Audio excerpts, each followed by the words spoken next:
Mga kapuso, kamakailan lamang nalaman ng pamilya ni Hero na meron siyang brain cancer. Bagamat may tanya ang kanyang buhay, mas pinili ng kanyang mga magulang na magpatuloy na palakasin nila ang kanilang pananampalataya. Ano po siya, brainstem glioma. May cancer po siya sa brain. Tapos, tinaningan na siya ng doktor ng 15 months. Normal yung lahat, CBC, potassium, normal. Pero nung na-CT scan siya, tsaka MRI, ayun na. Aggressive po yung brain, cancer. Wala daw po nakakasurvive sa DIPG, sabi nila. Pero nung ako naman po yung nag-research, naghanap-hanap din ako ng mga, may naman ako maabot ng 5 years. Kasi ang tanong niya, 15 months lang. May umabot na ng 5 years, may 10 years.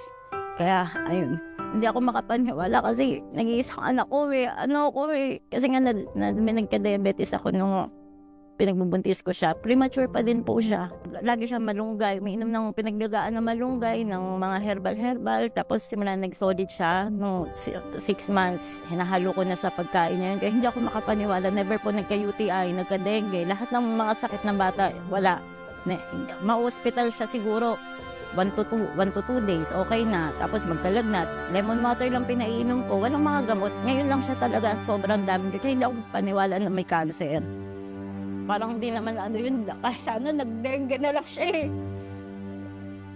Kahit matatanggap mo, mabubuhay pa eh. Tataningan yung anak mo, alagang-alaga mo. Napakatalino pa sa school. Yung first grade niya, isa lang yung mali niya.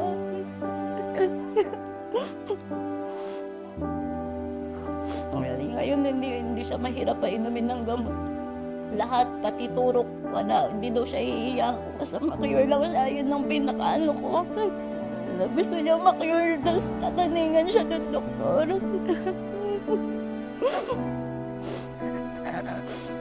Nag-breakdown kaming dalawa ng mag-asawa. Nag-usap kami kasi yung nasa hospital kami. Hindi niya kinaya, nagwawala siya sa labas ng emergency room. Hindi siya sakit condition siya tutusin. Tapos yung nalaman namin to na nagbigay na nga ng taning na 3 months to 15 months. Nag-breakdown kami, napaiyak kami, pero hanggang ngayon kinakaya namin. Nagsasabihan ko siya na huwag kumilang loob. Dahil kasi si Hero mismo ang nagpapalakas ng loob sa amin. Siya yung nagtuturo sa amin dasal, tutusin. Siya nag-aano sa amin. And I never give up. Kaya kami na lang, tapusin lang to. Kung ano yung may bibigay namin quality of life sa bata, ibibigay namin. Therapy na lang, physiotherapy, yung mga aidin niya. Kasi kahit yung mga gusto niya, mga junk food, yung mga fast food, ako na lang gumagawa siya. Para kahit pa paano, matikman niya, maanuan niya lahat ng pagkain gusto niya. Yung radiation niya po, isang session na lang. After nun, wala na daw igagamot. Kung if ever na bumalik, radiation daw po ulit. Hanggang 2 radiation lang. Nakunan po ako last lang din, sa October. Tapos yung unang-una, matagal na po yun, 2018 pa. Si Hero kasi 2019. Nakakabaliw po. Hindi ko maisip talaga na parang nalagaan mo naman na maayos. Hindi naman ako naging pabayang ina. Nakatutok ako sa kanya. Tapos ganyan. Tapos hindi sakitin po talaga, kahit premature, hindi sakitin.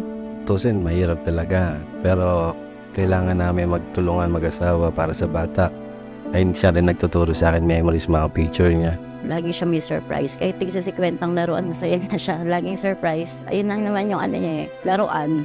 Tapos happy foods. Kailangan siya sa foods na kinakain niya kasi nagkikrib sa mga fast food, sa mga sa kalagayan niya nga po, dapat matabang-mataba na siya kasi sa steroids, nag-steroid siya Pero hindi siya ganun ka, Tapos inuunti-unti ng tin taper para mawala sa sistema ko.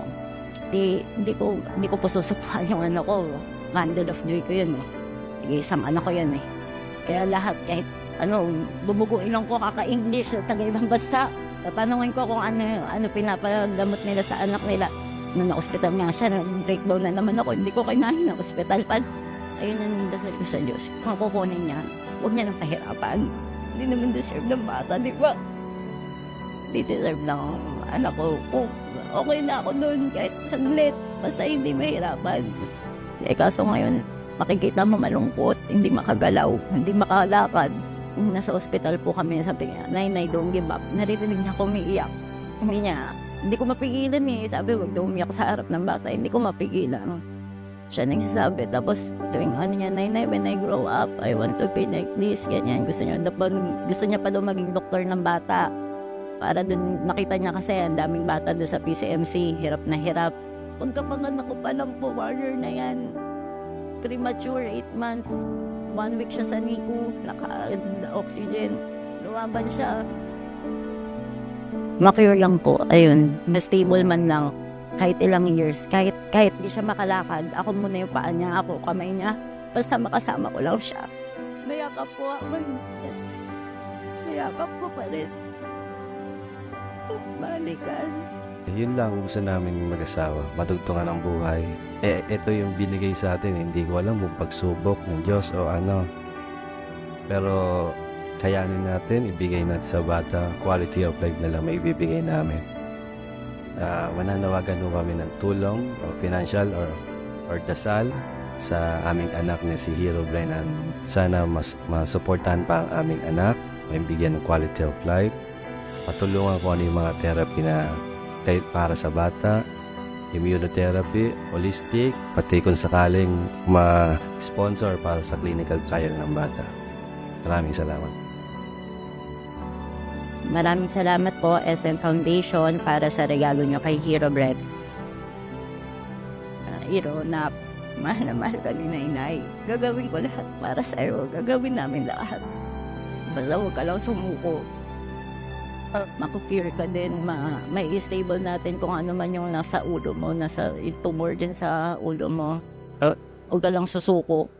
Mahal naman kita, gagawin ko lahat para sa'yo.